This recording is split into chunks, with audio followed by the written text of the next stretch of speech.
Angel. Because I would have been like, how naive can you be? Angel Reese is absolutely losing it after Caitlin Clark snagged yet another prestigious title in the sports world. Let's look at the big news, which is Caitlin Clark has been named the Associated Press Female Athlete of the Year. But hey, jealousy is human, we get it. The problem, dear Angel, isn't feeling envy, it's what you do about it. Instead of stepping up your game, you're out here hosting marathon live streams on your so-called platform unapologetically, Angel, while Clark is. Was Angel Reese even in the conversation on this? Because I cannot imagine that she was. Somewhere her and Asia and Cheryl Swoops are all punching air, okay? Be in shambles. That's all we got to say. Be in shambles. And then, as if that wasn't enough, you try to spin the narrative, calling out Clark's success as nothing more than white privilege and claiming her fans are racist. Seriously, Angel, blaming the world for your shortcomings isn't the flex you think it is. Maybe instead of pointing fingers literally and figuratively, you should take a page out of Clark's playbook, work hard, stay focused, and let your game do the talking. But self-awareness clearly isn't your strong suit. Notice that doesn't say female basketball player of the year. Nah, she's female athlete. She beat out, for example, Simone Biles. All right, not to mention the Asia Wilsons and Angel Reeses of the world. Angel Reese is Queen of Taunts, master of theatrics, and the ultimate ambassador of finger-wagging, while Caitlin Clark was out there rewriting history books and carving her name into the Mount Rushmore of women's basketball. Reese was busy auditioning for the next viral TikTok moment. Let's talk about how Angel Reese completely missed the memo on what actually matters in sports: skill, legacy, and not embarrassing yourself on a global stage. Angel Reese, you can't beat a big bad wolf, but then kind of cry like Courage the Cowardly Dog. Nobody mourns when the villain catches an L.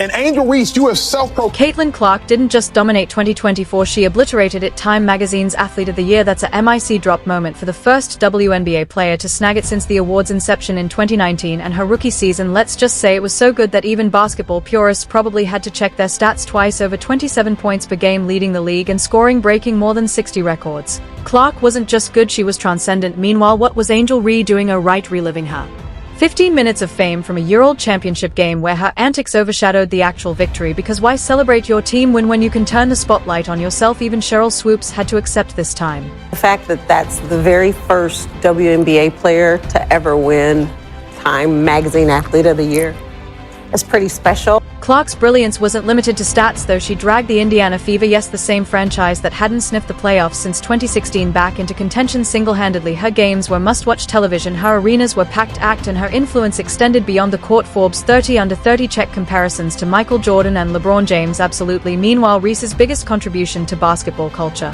seems to be her role as a walking, talking lesson on what not to do if you want to be taken seriously. It's almost poetic how Reese's NCAA championship antics now feel like ancient history, especially when Clark's achievements have eclipsed her so completely. When you literally go on Twitter and you search Rookie of the Year, Angel Reese, it is like everybody talking about why she's not a good basketball player. Yes, okay, a lot of her rebounds are her own rebounds, but she's having a historic season just like Caitlin Clark is, and I think that she deserves a lot more credit than what she's getting. Can we stop? See, so that right there is part of the problem. Let's stop comparing her to Caitlin Clark. Like, let's not. I'm saying people are doing that. So I said she's having a historic season just like Caitlin Clark. Yeah, but Caitlin Clark is setting assist records, she's setting rebound rookie records. They're very different things, and so I think that's where a lot of the hate comes in, if I can be honest. If we really want to resolve Angel receiving as much vitriol as she does, we have to separate the two, because right now they are conjoined. But Angel's game is very, very different than Caitlin's. If we're able to stop tying them together,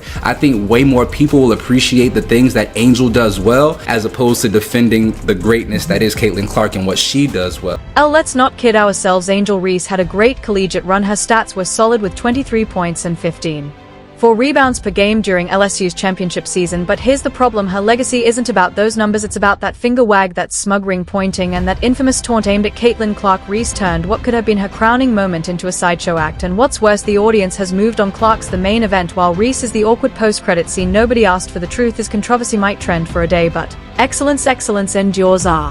You kidding me? As Female Athlete of the Year, the wokes will be in shambles. The contrast between these two athletes couldn't be clearer. Clark lets her game do the talking. She doesn't need to wag fingers or wave imaginary rings because her numbers and accolades speak volumes. Reese, on the other hand, seems stuck in a loop, desperately trying to stay relevant with theatrics that feel more forced by the day. It's almost tragic how Reese's viral moment has aged like milk left out in the sun, while Clark's brilliance shines brighter with every passing accolade. And let's talk about grace under pressure when Angel Reese was Throwing shade, Caitlin Clark stayed focused, stayed humble, and delivered performances that left the sports world in awe. Meanwhile, Reese has spent more time trying to craft her brand than refining her game. It's like watching someone try to decorate a house on a crumbling foundation, flashy on the outside, but no substance to back it up. Social media, it had a field day with this one. The memes, the roast, the brutal comparisons. It's clear that public opinion isn't exactly Team Reese anymore. People love a good clapback, sure, but not when it comes at the expense of authenticity and skill. Clark's respect is universal, earned through hard work and unmatched talent. Reese's fame feels like a cheap knockoff, loud, attention-grabbing, but ultimately hollow, and the hits just kept coming. Reese's loyal fans tried their best to mount a defense, shouting double standards and racial bias from the rooftops, but those arguments crumbled faster than Reese's credibility, because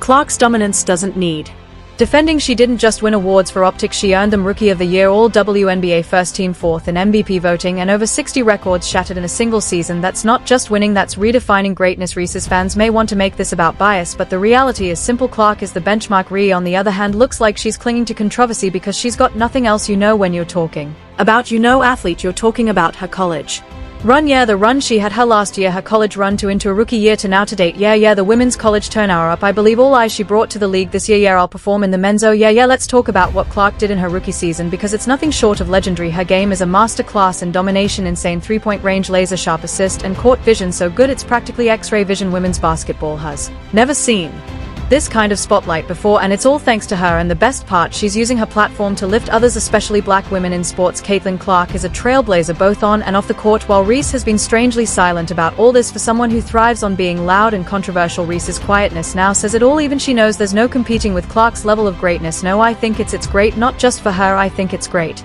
for the league. Yeah, right, like everybody talked about the recognition that she brought to the W this season, so for her to be Time Magazine Athlete of the Year, I think it's really great for the league. But let's not pretend Reese hasn't tried to shift the narrative. She launched her podcast Unapologetically Angel, which honestly feels more like a desperate attempt at damage control than a genuine venture. Reese is struggling to find anything to keep her name relevant. The problem is no one cares about Reese's podcast or her latest publicity stunts, because all they remember is the finger-wagging Clark. She doesn't need gimmicks. Her legacy is tied to her performances, her humility, and her ability to elevate the game. Reese's legacy, by contrast, is tied to a fleeting viral moment that the internet has already turned into a running joke. Who has a new week podcast called Unapologetically Angel? Cause I would have been like, how naive can you be? But she is young, it's only 22, and the reality is the scrutiny that she's been subjected to is inexcusable. It's egregious, it's disgusting, it's wrong. Here's the thing, this isn't just about basketball stats, this is about what it means to be great. Caitlin Clark's Time Magazine honor is more than just an award, it's a declaration. She's not just an athlete, she's a generational talent, a movement, a pioneer. And then there's Reese, who for all her talent feels trapped by her own antics. The contrast between their paths is almost Shakespearean. Clark's journey is rooted in excellence and humility, while Reese's is mired in controversy and theatrics. It's like watching a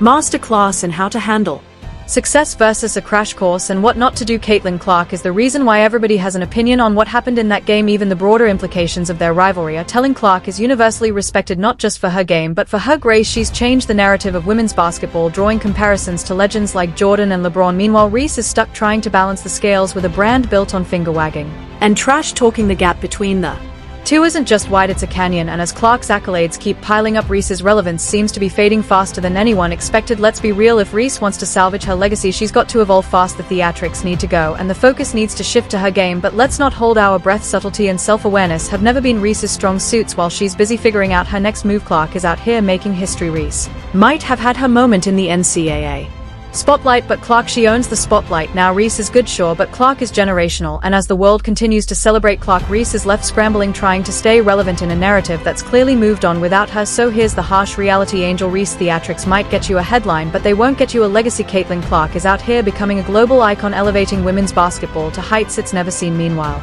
you're still riding the coattails of a fleeting viral moment. It's time to take notes, because while Clark is busy building an empire, you're stuck being the court jester in her kingdom.